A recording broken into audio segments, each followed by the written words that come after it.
북한이 진행했다는 신형 지대공 미사일 발사 장면입니다. 공개한 사진은 서로 다른 폭발 방식을 쓰는 두 종류. 목표물까지 날아가 직접 부딪혀 파괴하거나 목표 근처에서 탄두가 폭발하며 파편을 흩뿌려 파괴합니다. 시험 사격은 김정은 위원장이 참관했습니다. 조선중앙통신은 무인기와 순항미사일 등 여러 목표에 신속하게 반응하는 방식이 독창적, 특별한 기술에 기초한다며 공중 목표를 없애는 데 대단히 적합하다고 주장했습니다. 특히 순항미사일을 요격했다며 사진으로 공개한 건 이번이 처음인데 러시아 지대공 미사일인 토르와 비슷한 모습입니다. 북한이 올해 3월 본격 양산에 들어갔다며 공개한 신형 지대공 미사일을 러시아 기술을 받아 개량한 걸로 보입니다.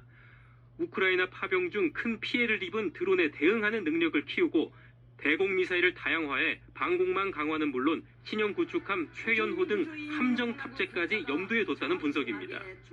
한미연합군의 압도적인 공중 우세 속에서 공군의 열세에 있었는데 중장기적인 계획 차원에서 이 대공 능력을 향상시킨 것, 즉 공중 거부 능력을 향상시키는 것이 북한이 가장 사활적으로 집중하고 있는.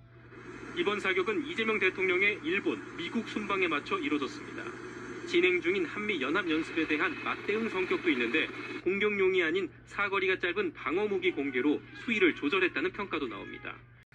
유엔사는 한국군이 여러 차례 경고 방송을 했지만 북한군이 응답하지 않아 경고 사격을 했다며 군사정전위원회가 표준 절차에 따라 조사를 시작했다고 설명했습니다. 지대공 미사일 토르의 북한 버전으로 추정됩니다.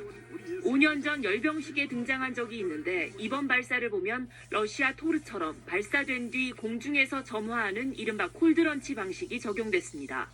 북한은 지난 3월에도 지대공 미사일 발사 성공을 주장했지만 순항미사일 요격 장면을 공개한 건 처음입니다. 러시아 파병 대가로 관련 기술을 지원받고 성능을 향상시켰을 가능성이 제기됩니다. 한미 을지 자유의 방패 연습에 대한 맞대응 성격이 있는 것으로 풀이되는데 김정은의 대미 또는 대남 메시지는 따로 없었습니다. 무력 시위의 수위를 조절하면서 한미 정상회담 같은 외교 일정들을 지켜보고 있다는 해석이 나옵니다. 최근에 일련의 행보가 다 로키였어요. 북한 문제에 대한 아직 완결된 뭔가가 지금 나올 수 없는 좀 상황이라는 거죠. 지금은 좀 방어 중심적 내지는 말 중심적. 합동참모본부는 어제 북한 남포 일대에서 발사 동향이 포착됐고 세부 재원은 한미 당국이 분석 중이라고 설명했습니다.